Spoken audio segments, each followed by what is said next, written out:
তোমালোকে ভগৱানৰ ওপৰত বিশ্বাস ৰাখিবা মনোবল হেৰুৱাই নেপেলাবা চাবা এদিন নিশ্চয় জয়ী হ'ব পাৰিম দেশলৈ শান্তি ঘূৰি আহিব আপুনি অলপ বিশ্বাস কৰক গৈ ব'লক বঙহৰদেউ ব'লা জয়া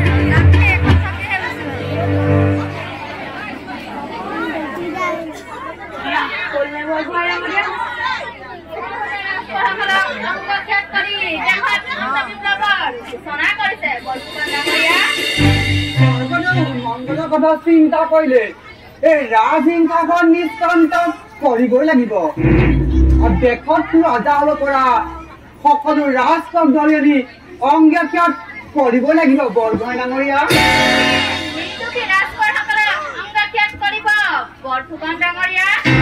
হয় অংগীক্ষত যিকোনো উপায়েৰে এই ৰাজহিংসাখন নিষ্কান্ত কৰিবই লাগিব প্ৰয়োজন হলে হত্যা কৰিব লাগিব বৰগোহাঁই ডাঙৰীয়া মহাৰাণী আপুনি এই বিষয়ে মাত নমতাই ভাল সকলোবোৰ আপোনালোকৰ মংগলৰ বাবে কৰা হৈছে কিন্তু এজন ৰজাৰ সুশান্তিৰ বাবে বহুপদে অনিষ্ট কৰা এনে নীতি নুবুজো ডাঙৰীয়া আপুনি কথাটো যেনেদৰে ভাবিছে ঠিক তেনেকুৱা নহয় আচলতে কি জানে ৰজাৰ স্থিৰতাৰ ওপৰত নিৰ্ভৰ কৰে প্ৰজাৰ স্থিৰতা গতিকে ৰজাৰ স্থিৰতাৰ বাবে বৰ্তমান সময়ত এই নীতিৰ প্ৰয়োজন হৈছে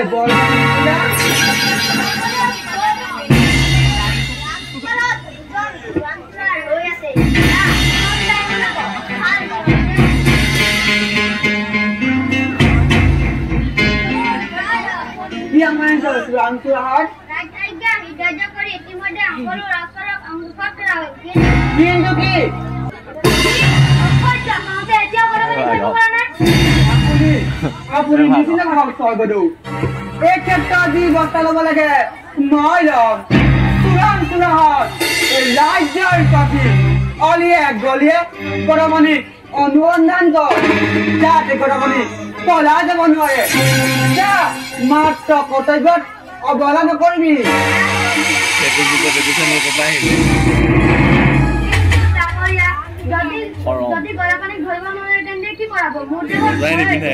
স্বৰ্গদেউ এই ক্ষেত্ৰত আপুনি চিন্তা কৰিব নালাগে গৰাপানীক ধৰিবৰ বাবে সকলো গহন ব্যৱস্থা কৰা হৈছে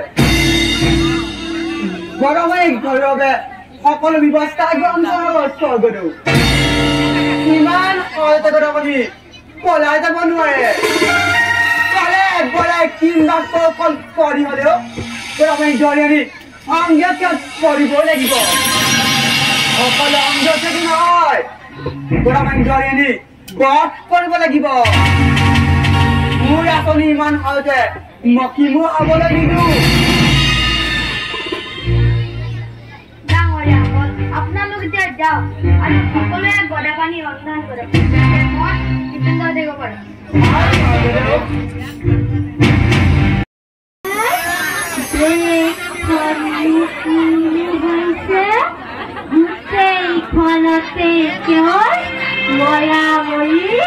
আৰু কথা পাতি আজি শুনিবা আমুকৰ কাণ কঁকালে কালি শুনিবা তামুকৰ চকু কৰালে ধৰ্ম কৰো যে দলবৰ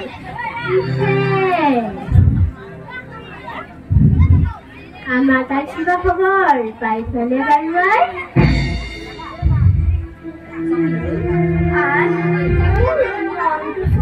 বৰ চিন্তা চিন্তা লাগিছে যোৱা ৰাতি যাব বেয়া মুখখন দেখিলো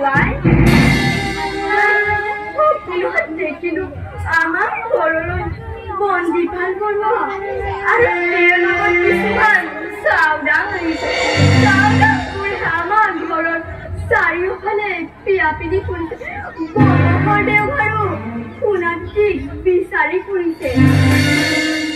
সেইবোৰ চিন্তা কৰি লাভ নাই। সপোনে আই মই ভিতৰলৈ যাওঁচোন। তথাপিতো আই মোৰ মনটো চোন কেনেবা লাগিছে।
কাৰোলৈকে ভয় নকৰে।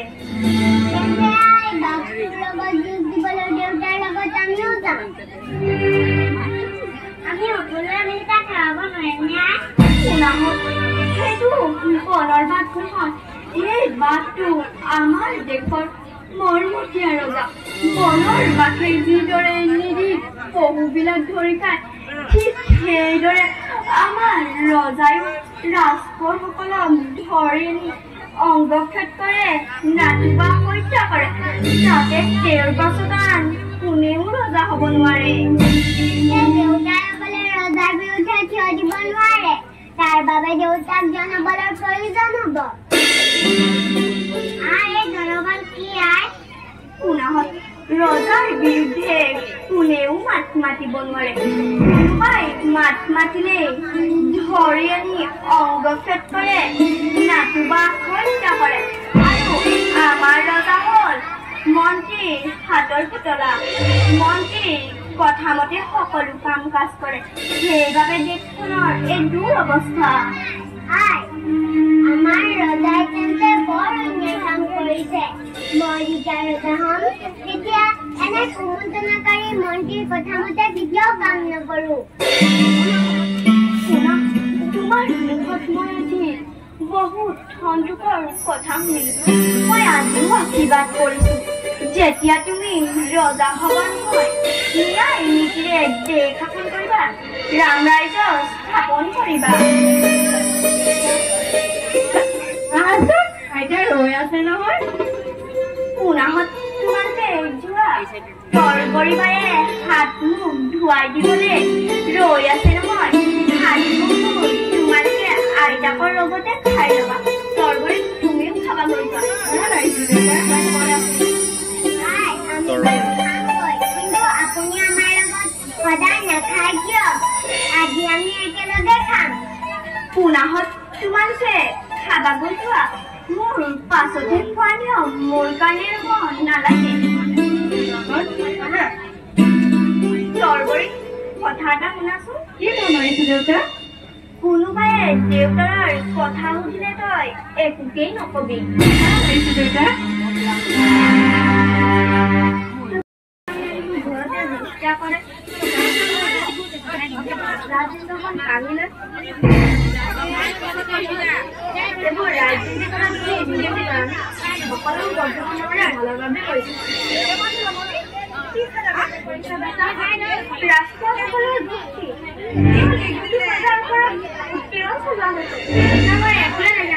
সকলোবোৰ বৰ্তমানৰে নিৰ্দেশ মতে কৰা হৈছে। কিন্তু মোৰ বৰ ভয় লাগে বাচা, যদি তোমাৰ কিবা অমংগল হয়। ভয়ৰ কোনো কাৰণ নাই। বৰসকলৰে জীয়াই থাকোঁতে কোনো অমংগলৰ কথা চিন্তা কৰা কোনো প্ৰয়োজন নাই। তেওঁলোকৰ বিশেষকৈ আৰু নতুৰাই তদুপৰি গুৰু বনমালিক কৃপাতে সদায় সুৰক্ষা দিয়ে। সকলো ভগৱানৰে লীলা কথা, তুমি খালি অলপ সাৱধানে চলিবা।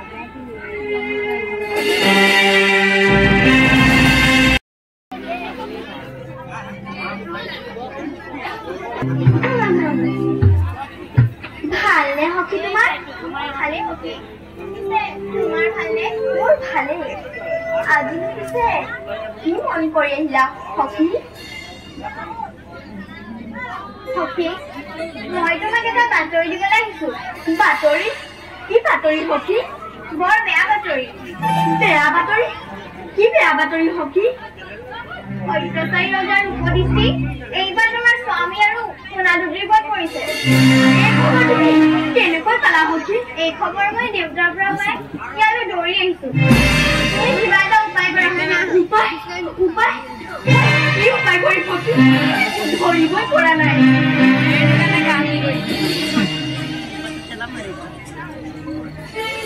অধৈৰ্য নহবা সখী ছদ্ম বেঘেৰে তোমাৰ স্বামী কৰবালৈ পলুৱাই পঠোৱা মই লুকুৱাই সঁচা সখী তাকেই কৰা তৰবৰী কি কম আহিছো দেউতা শুনাহঁতক উলিয়াই দিয়াচোন আজি আমাৰ লগতে পঠাই দিম ভাল আহিছো দেউতা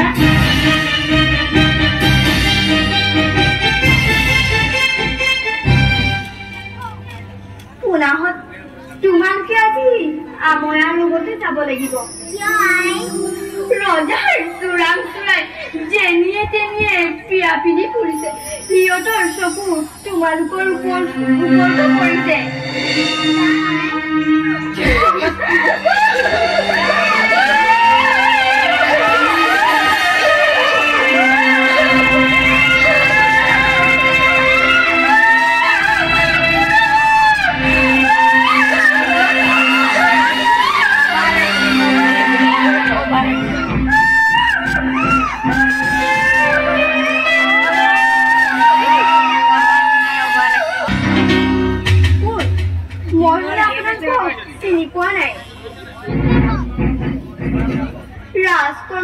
পণ্ডিতাল বৰুৱা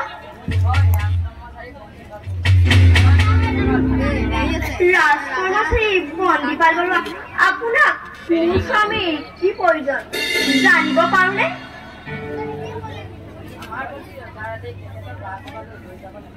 কিন্তু তেখেতৰ অপৰাধ কি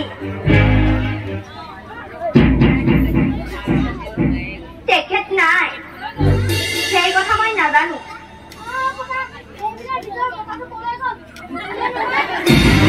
মজা মানুহ কলৈ যায় মই কেনেকৈ জানিম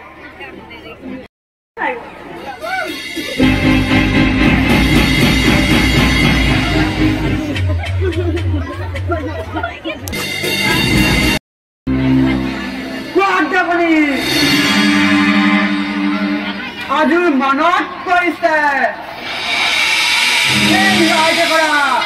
ধেমালি দিবলৈ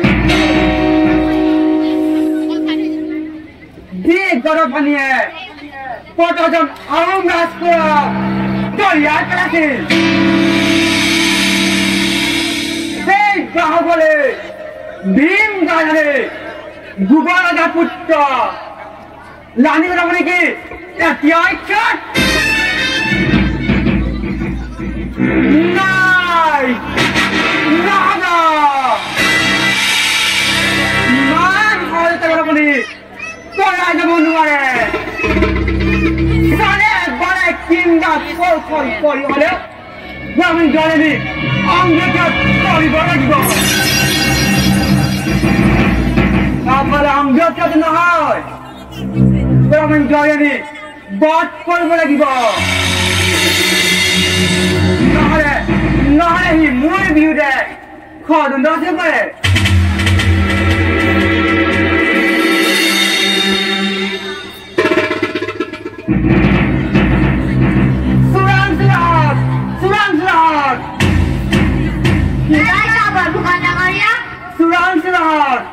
प्रति नगरे सहरे गाँवे भूए चुका नजर राखिबी मनत राखिबी गरम पलाई যাব নোৱাৰে পচাই কৈ দিবি যাতে বাটে ঘাটে সকলোৱে গৰমণিক অনুসন্ধান কৰে যদি কোনো পথে গৰমণিক পলাই যোৱাৰ সন্দেহ পোৱা যায় তেনে পথে কাম কৰিব শাস্তি দিয়া হব আৰু এনে শাস্তি বিধান কৰা হব তাক দেখি বছৰ ডাঙৰ ভাঙি মাটিত পৰে বনৰ পাপু পাপুৱে চকুৰে নিজৰ আগুৱাই বাবু কন্যা বলিয়া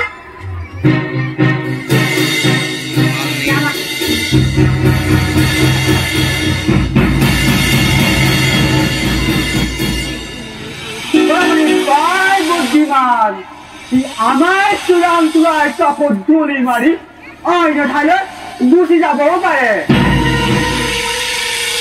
গতিকে ৰাজ্যৰ সকলো স্থানতে চাহ ডাঙৰটোৱা পহৰাৰ ব্যৱস্থা গ্ৰহণ কৰিব লাগিব অপল দৰমণিক মই বাস কৰিব লাগিব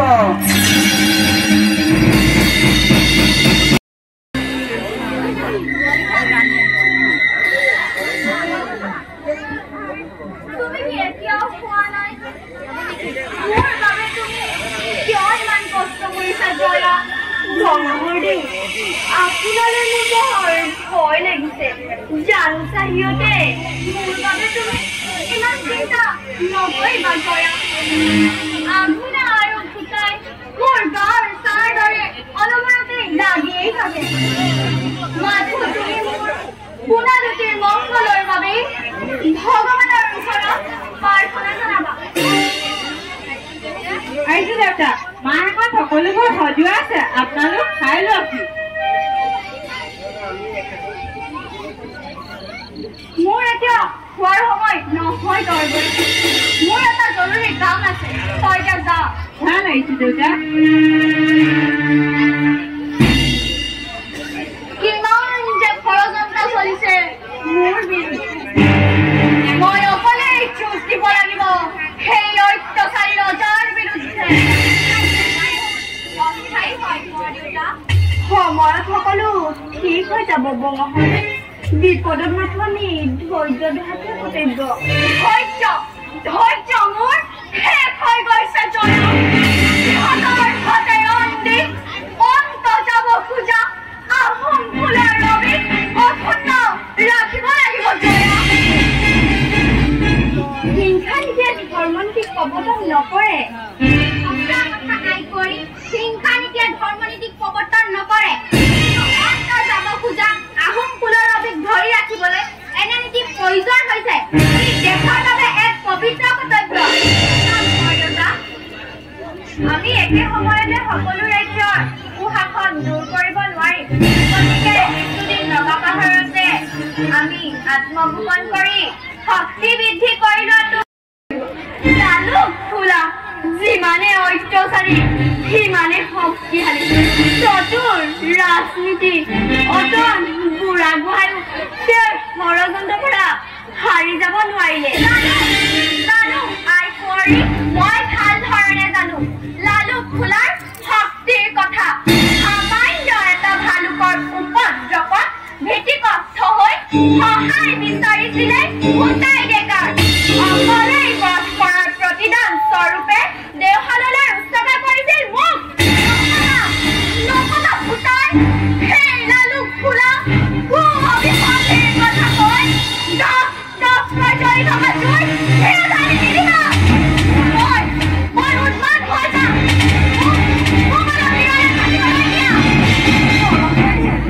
আপুনি অলপ দিন ঘৰৰ পৰা আত্মগোপন কৰি থাকক আৰু পৰিস্থিতি বুজিবলৈ চেষ্টা কৰক তেনে কথা নকবা জয়া মই নিজৰ প্ৰাণ ৰক্ষা কৰিবলৈ ভীৰুৰ দৰে আত্মগোপন কৰিব নোৱাৰো প্ৰয়োজন হলে নিজ বাহুবলে চিনাকি দিম বাদাপানী কোন নকৰেও মই দেউতা আই কুঁৱৰীয়ে ঠিকেই কৈছে আমি একে সময়তে সকলো ৰাজ্যৰ কুশাসন দূৰ কৰিব নোৱাৰিম গতিকে আমি সোনকালে নগাপাহাৰলৈ পলাই যোৱাটো ভাল হ'ব নেকি সেই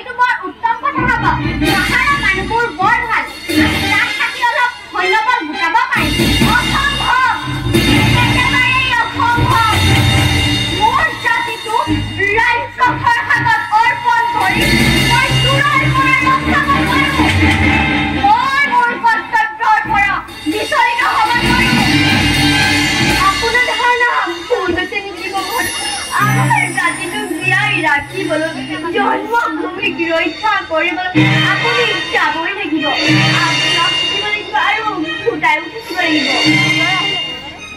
গতিকে বলক দেউতা আমি সোনকালে নগাপাহাৰলৈ পলাই যাওঁ কোনো কিন্তু নাই বঙালে এই তথা সমাজৰ মংগলৰ বাবে আপুনি যাবই লাগিব তেনে কাৰ্য